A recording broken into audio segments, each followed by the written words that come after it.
Hello students, today we are going to discuss phases of compiler. Let's see what is a compiler. A compiler is a computer program that translates computer code written in one programming language, the source language, into another language, the target language. So actually a compiler is a translator that takes input as source language, and the source language is any high level language like C, C++ and Java, and it translates this source language into target language, and the target language is any low level language like assembly language or machine code. So generally compiler is a software that translates a source language written in high level language into target language, that is your low level language. Okay, so generally we program in high level languages. Okay, that's why we need compiler to produce machine code, that is the language of the machine. Okay, now what are the types of compiler? The first one is the cross compiler. Okay, now suppose we are running a compiler on machine A and want to produce the object code for machine B, यानी machine ए पे हम compiler run कर रहे हैं और जो object code हम चाहते हैं वो मशीन बी का चाहते हैं. In that case we have to use cross compiler. The cross compiler is a compiler that runs on machine A and generates object code for machine B, that is a different machine. Okay, so if the compiled program can run on a computer whose CPU or operating system is different from the one on which the compiler runs, the compiler is a cross compiler. Okay, तो machine A पे जो CPU है, जो operating system है, it is different from machine B. Compiler is running on machine A and producing object code for machine B. That's why it is called cross compiler. ठीक है. Next one is bootstrap compiler. A bootstrap compiler is written in the language that it intends to compile. तो bootstrap compiler वो compiler होता है जो जिस language को compile किया करता है उसी लैंग्वेज में कंपाइलर की प्रोग्रामिंग होती है.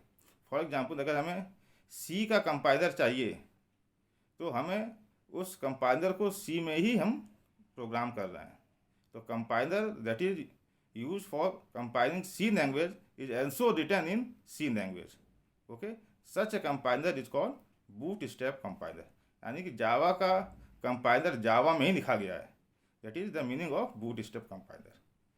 D compiler is just opposite of compiler, a program that translates a low level language to a high level language. तो कंपाइलर ट्रांसलेट करता है हाई लेवल से लो लेवल में, decompiler low level language को high level language में translate करता है. Okay, source to source compiler, a program that translates between the high level language is usually called a source to source compiler or trans compiler. यानी कि हमें high level language को high level language में convert करना है, यानी कि C++ programme को हमें कंपाइल करना है जावा प्रोग्राम में. ओके, तो this is we called source to source compiler. Okay, now let's see phases of compiler. तो कंपाइलर की जो फंक्शनैलिटी है वो 6 फेजेस में डिवाइडेड है. And these 6 phases are lexical analyzer, syntax analyzer, semantic analyzer, intermediate code generator, code optimizer, and code generator. These 6 phases together called phases of compiler. And there are 2 auxiliary phases, symbol table manager and error handler. Okay, so every phase takes input from its previous phase and generates output for its next phase. यानी हर phase का output अपने next phase के लिए input होता है. Okay, तो these are the 6 phases of compiler. Now in 6 phases of compiler को भी हम 2 ग्रुप्स में डिवाइड कर सकते हैं. The first group is called front end of the compiler and the second one is called back end of the compiler. तो first 4 phases हैं lexical analyser, syntax analyser, semantic analyser और intermediate code generator together form the back front end of the compiler. And the last 2 phases code optimiser and code generator together form the back end of the compiler. Okay, तो front end जो होता है वो machine independent होता है और back and जो होता है मशीन डिपेंडेंट होता है, क्योंकि जो कंपाइलर होता है वो मशीन डिपेंडेंट होता है. ठीक है, कोई मशीन ए है that is different from machine B. तो अगर ए पे सी का प्रोग्राम कंपाइल कराना है तो जो कंपाइलर यूज होगा that can not be use on machine B. We have a separate compiler for machine B because the both machines processor is different. Okay, now we have to write 2 compilers, one for machine A and another for machine B. Okay, तो अगर हम करते क्या है कि ये जो 4 phases हैं टॉप के जो फ्रंट एंड है दे आर मशीन इंडिपेंडेंट, मतलब दोनों ही ए और बी के जो कंपाइलर हम तैयार करेंगे उसमें इस चारों फेजेस में कोई चेंज नहीं होगा। ओनली चेंज जो होगा वो बैक एंड में होगा, लास्ट 2 फेजेस में होगा, क्योंकि ये दोनों मशीन डिपेंडेंट है। तो this will be written such that कि for machine A it will generate object code for machine A and it will be written in such a way for machine B that it will generate object code for machine B. तो अगर हमें अलग अलग machine के लिए same language के लिए अलग अलग कंपाइलर लिखना है तो उन कंपाइलर्स में सिर्फ आखिरी के जो 2 फेज होते हैं that is the back end, उनमें ही हमें चेंजेस करने होते हैं। फ्रंट एंड क्योंकि मशीन इंडिपेंडेंट होता है वो सब में कॉमन रहता है। Okay, let's start with lexical analysis और scanning. In this phase we read the stream of characters making up the source program and groups the characters into meaningful sequences called nextgenes। तो हम करते क्या है कि जो सोर्स प्रोग्राम है उसको कैरेक्टर बाय कैरेक्टर रीड करते हैं और उन कैरेक्टर्स को यूज करके we make a meaningful words और sequences that is we called lexemes. Okay, for example जितने भी कीवर्ड्स हैं they are all lexemes because every keyword has a meaning. Okay, the same way the name of the function is a lexeme, the name of a constant, name of an identifier, special symbols like semicolon, comma, etc. They are all nexgemes because all these symbols have a meaning in the programming language. Okay, and for each nexgeme, the lexical analyzer produces a token. तो हर नेक्जीम के corresponding एक token generate होता है और उस token का जो syntax होता है, जो फॉर्म होता है वो इस तरीके का होता है जिसमें 2 चीज़ें होती हैं, एक तो टोकन का नाम होता है और एक एट्रीब्यूट वैल्यू होती है। Okay, in the token the first component name is an abstract symbol that is used during syntax analysis and the second component attribute value points to an entry in the symbol table for this token. तो ये 2 components हैं in the token. The first is the name of the token and second जो attribute value है that is a pointer to the symbol table की, इस symbol table में कहाँ पे ये टोकन स्टोर किया गया है। Okay, for example suppose this is a statement is there position is equal to initial plus rate multiplied by 60। यहाँ पोजीशन, इनिशियल और रेट तीनों फ्लोट वेरिएबल्स हैं और 60 जो है एक इंटीजर कांस्टेंट है। नाउ इसको जब स्कैन किया जाएगा तो this is the output of the नेक्स्ट analyser. This is a lexeme is there position, it is a identifier is there. For this a token is generated and the token is id. So for every identifier the token generated is id. So here id and 1 is the entry in the symbol table. इस symbol table में इस position पे ये token store हुआ है corresponding to variable position. Okay, now equal to it has a symbol and has a meaning. This is a assignment operator. For this a token is created and the token is equal to. For initial this is also a identifier, तो इसके लिए भी एक token create होगा with the name id और it is stored in symbol table at position number 2. The rate for this also a id token is created because it is an identifier and is stored in position number 3 in the symbol table. And this multiplication sign and plus sign, these are also nexgemes. It has both the operators has meaning. For that, for plus and multiplication sign a token will be created, plus and multiplication, and this is a constant, and for that this is also a token is created with value 60. So this is the output of the next analyzer on scanning the statement position is equal to initial plus rate multiplied by 60. The main work of the next analysis is to generate tokens for the next phase, that is syntax analysis. Now the next phase is syntax analysis or parsing. Here what we are doing here, we have to make sentences or statements from the tokens, and जो tokens हमें मिले हैं next analysis phase से उनको group करके we have to make statements. Okay, these statements will be made and we have to check whether these statements are valid or not. ये जो statements हैं ये वैलिड हैं, करेक्ट हैं कि नहीं है, and the validity is checked by using the grammar of the language. तो स्टेटमेंट है उसको चेक करना है whether the statement is correct और not, we have to use grammar of the language. तो this syntax analysis phase attempts to generate a parse tree. You can see that ये इस phase में ये एनालाइजर एक parse tree बनाने की कोशिश करता है from this statement using the grammar of the language. और अगर the this phase is successful in creating the parse tree, it means the statement is valid. And if it fails to produce this parse tree, then the sentence has some syntax error and it cannot be generated. तो ये statement valid है कि नहीं है? For that the parser will generate a parse tree using the grammar of the language. And if the parse tree is successfully created, this means that the statement is valid or correct.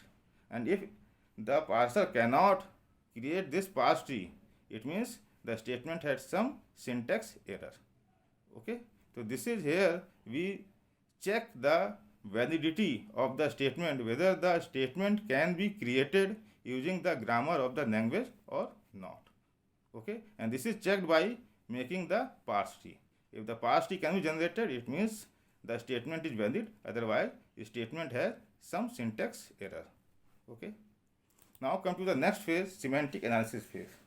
Okay, syntax refers to the structure of the statement and semantic means what is the meaning of the structure. Okay, तो syntax ये बताता है कि whether the statement is valid or not. Okay, that is the job of syntax analysis.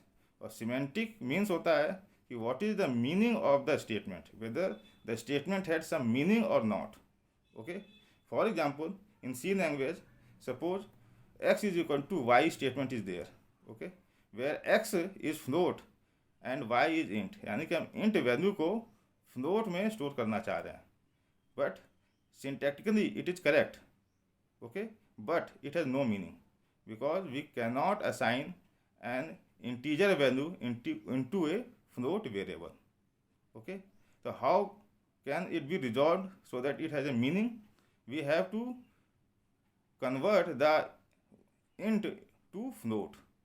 Then x is equal to y has a meaning that y is converted to float and then assigned to x, then it has some meaning. Okay, simply x is equal to y, whether both have different data types, it has no meaning. Okay, so here if the statement is valid but it has a meaning or not, it is decided in the semantic analysis phase. If you see the previous figure of the syntax tree, what we are saying that the position is float, initial is float and rate is float, but 60 is a integer. So how we can multiply this token that is a float type to a int type? So what we have to do to have a meaning, we have to convert this int to float and then perform multiplication. Okay, then semantic analysis checks the semantic consistency of the code. It uses the syntax tree of the previous phase along with the symbol table to verify that given source is semantically consistent. It also checks whether the code is conveying an appropriate meaning. Means जो previous phase से आपको parse tree मिला है, okay, जो statement मिला है जो कि valid है, whether it has some meaning or not, it is checked in semantic analysis phase. Semantic analyzer will check for type mismatches, कि type mismatch है कि नहीं है, कि आप int में float assign कर रहे हैं, it is a type mismatch. Incompatible operands है कि नहीं है, a function called with improper arguments means कि किसी फंक्शन को 3 आर्गूमेंट्स पास करने थे, आप 2 पास कर रहे हैं. और an undeclared variable, we are using a variable in a expression that is not declared. Such type of things are checked in semantic analysis phase. Okay, so after this phase we enter the intermediate code generation phase. Here we convert the source language into a intermediate language. Okay, it generates intermediate code for the target machine. It represents a program for some abstract machine. तो ये भी एक intermediate language है. This language is an abstract language because it is for abstract machine. Abstract language वो language है जिसके लिए कोई compiler नहीं है, जो किसी जिसमें हम प्रोग्रामिंग नहीं करते हैं, ठीक है ना. तो this is like a abstract language. For example, like if you see the Java program, when you compile the Java program, it compiled into bytecode. and then byte code is interpreted into machine code. तो जावा का programme है directly machine code में convert नहीं होता, वो पहले byte code में convert होता है and then byte code convert होता है मशीन कोड में. तो यहाँ पे जो बाइट कोड है it is acting as a intermediate code. Okay, and we are not programming in byte code. Okay, तो this is what the concept of कि आपका जो सोर्स लैंग्वेज है और जो टारगेट लैंग्वेज है उसके बीच में एक और लैंग्वेज है that is a intermediate code is there. ठीक है, and for writing intermediate code there are many ways you can write the intermediate code. The one of the way is the 3 address code. 3 address code is a way to write intermediate code. 3 address code में होता क्या है कि हर statement में maximum 3 addresses हो सकते हैं, यानी हर स्टेटमेंट में आप मैक्सिमम 3 वेरिएबल्स यूज कर सकते हैं. Okay, for example if you see that the output of the lexical analyser and we have to convert this to the intermediate code. So what we are doing here, we are first converting 60 to float and storing in a temporary variable t1. तो इस phase में हम to make the statements in 3 address we use some extra variables from our side. Okay, these are called the temporary variables. तो t1 हमने variable दे दिया, इसमें हमने क्या किया 60 को फ्लोट में कन्वर्ट करके असाइन किया है. देन t2 में हमने असाइन किया है ID3 मल्टीप्लाइड बाई T1 जिसमें कि float value of 60 is store. T2 में क्या रिजल्ट आ गया ID3 मल्टीप्लाइड बाई 60. T2 को हमने ऐड किया हुआ है ID2 में और रिजल्ट स्टोर किया है T3 and the T3 holding the result of this right side expression is assign to ID1. Okay, तो in all the statements maximum 3 addresses are use. T2 ID3 and T1 3 address ही use हो रहे हैं, 3 से ज़्यादा use नहीं कर सकते. So now we have converted this whole expression into 3 address code, and 3 address code is one of the way to write intermediate code. So here in this phase we write our source language into some intermediate form. Okay, now after this intermediate code generation we enter code optimization. In code optimization we attempt to improve intermediate code to perform better or faster target code. तो हम यहाँ पे code को optimise कर रहे हैं, means we want to reduce the size of the code. जो code की साइज है उसको हमें कम करना है so that the code can execute faster. Okay, यहाँ पे हमें कोड की जो एग्जीक्यूशन स्पीड है उसको बढ़ाना है, इसलिए we are doing code optimisation ताकि कोड की जो साइज है वो कम हो जाए. तो for this we have to follow 3 rules. मतलब जब हम कोड ऑप्टिमाइजेशन करेंगे तो इन 3 रूल्स को हमें फॉलो करना है. The output code must not change the meaning of the program. हम कोड ऑप्टिमाइजेशन कर रहे हैं तो ऐसा ना हो कि कोड ऑप्टिमाइजेशन करने के बाद जो हमारा आउटपुट कोड आए उसकी प्रोग्राम की मीनिंग ही चेंज हो जाए, जिस पर्पज़ से प्रोग्राम लिखा गया है वो पर्पज़ ही फेल हो जाए. तो इस तरीके से ऑप्टिमाइज करना है कि जो रिजल्टेंट कोड आए after optimisation it does not change the meaning और purpose of the program. Optimization should increase speed of program with less resource. Optimization का one of the goal is to increase the speed or execution of the program. Okay, it should itself be fast and should not delay overall compilation process. दूसरा जो code optimisation phase है ये phase भी fast होना चाहिए और इससे जो कंपाइलेशन का टाइम है वो भी बहुत ज़्यादा बढ़ना नहीं चाहिए. मतलब code optimisation phase should not take more time for doing code optimization. If you see, this is the result of intermediate code generator, and now these are the 4 statements have been optimized to only 2 statements. तो यहाँ पे जो काम 4 statements में हो रहा है वो काम यहाँ पे सिर्फ 2 स्टेटमेंट्स में हो रहा है. This is what the meaning of code optimisation. यहाँ पे हमने क्या किया कि इनटू फ्लोट को हमने ऑलरेडी कैलकुलेट कर दिया है. ठीक है, इंटरमीडिएट कोड जनरेशन से पहले ही इसको हमने कैलकुलेट कर दिया है. Okay, and then we are directly multiplying with ID3. Result store किया है T1 में और T1 को डायरेक्टली ID2 से ऐड करके सीधे ID1 को असाइन कर दिया है, ना कि T3 में असाइन किया है. तो इस तरीके से जो काम पहले 4 स्टेटमेंट्स में हो रहा था वही काम अब 2 स्टेटमेंट्स में हो रहा है. This is what the purpose of code optimisation. Okay, now the last one is the code generation. This takes as input an intermediate representation of the source program and maps it into a target language.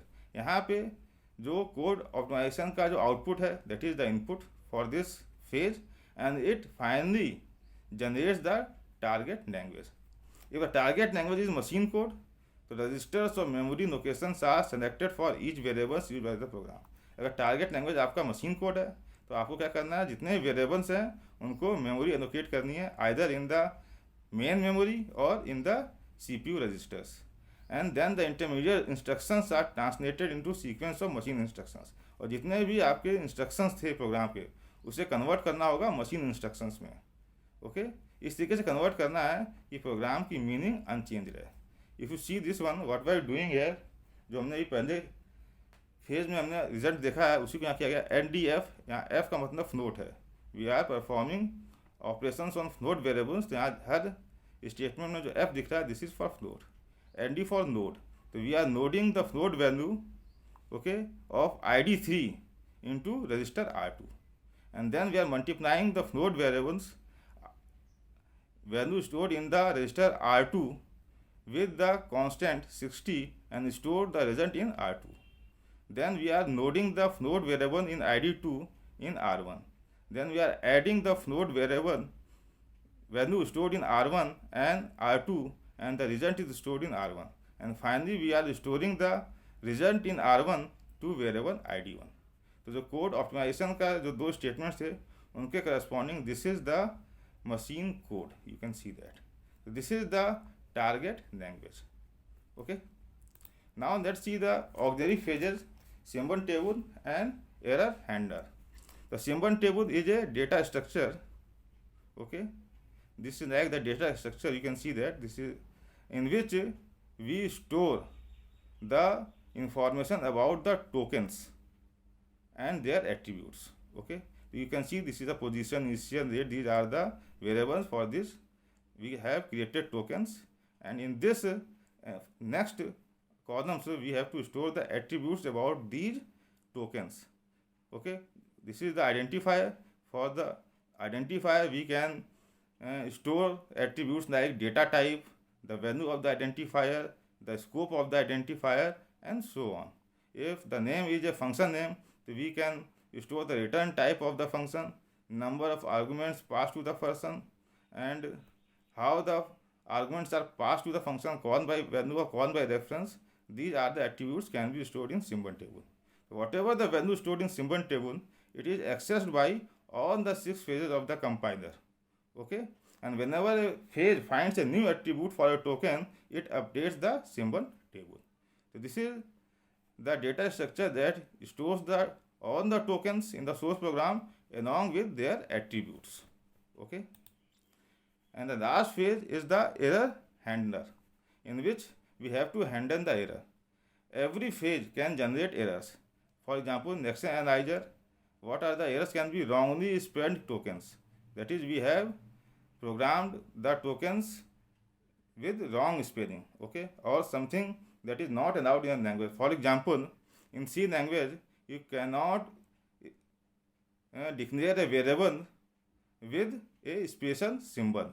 Okay, it is not permitted in C language. If you are declaring a variable with a special symbol, this is a error that is generated at lexical analysis phase. Syntax analyzer, missing parentheses like things. Here we have to see the syntax errors, whether the semicolon is missing or not, where the number of arguments passed is equal to a number of arguments accepted or not, and so on. So here we have to check for syntax errors. In intermediate code generator, we have to mismatch operands for an operator. Okay, so for an operator, we have the operands of the same type. Okay, x plus y कर रहे हैं तो x float है, y int है. This cannot be possible. Okay, both the x and y should be of same type. Code optimizer में when the statement is not reachable, sometimes due to bad programming हम ऐसा statement लिख देते हैं programme में जो हम वहाँ तक कहीं पहुँच ही नहीं पाते हैं. Okay, it means that statement will not get executed in any case. Such a statement is called unreachable code. Okay, तो इस तरह का कोड है तो that is not required in the program. Code generator में unreachable statement, the same thing. So these are the errors that can be generated at different phases, and our objective is to handle these errors. The most important way to handle these errors is to report the errors to the users so that users can correct the errors. This is the most common way of handling the errors. Generally जब आप सी का program compile कराते हैं और उसमें कुछ errors होती हैं तो it will show you on the errors along with the line number. This is the best way to report the errors. It is the way of error handling. Some compilers have the capability so that they can even correct the errors. Okay तो कुछ compilers कुछ errors को correct कर भी सकते हैं और कुछ को डिटेक्ट भी कर सकते हैं, यानी डिटेक्शन भी पॉसिबल है, करेक्शन भी पॉसिबल है. पर mostly compilers detect the errors and report the errors to the users so that users can correct the errors. So this is the best way of handling the errors. So this is the auxiliary phase, last the error handling phase, and this is the end of our lecture. So in this video we have learned what is a compiler, what are the different types of compiler, what are the functions of each phase and the function of auxiliary phases. Okay, so I hope you will be able to understand the phases of compiler. Please do like, share and subscribe the channel, and thank you.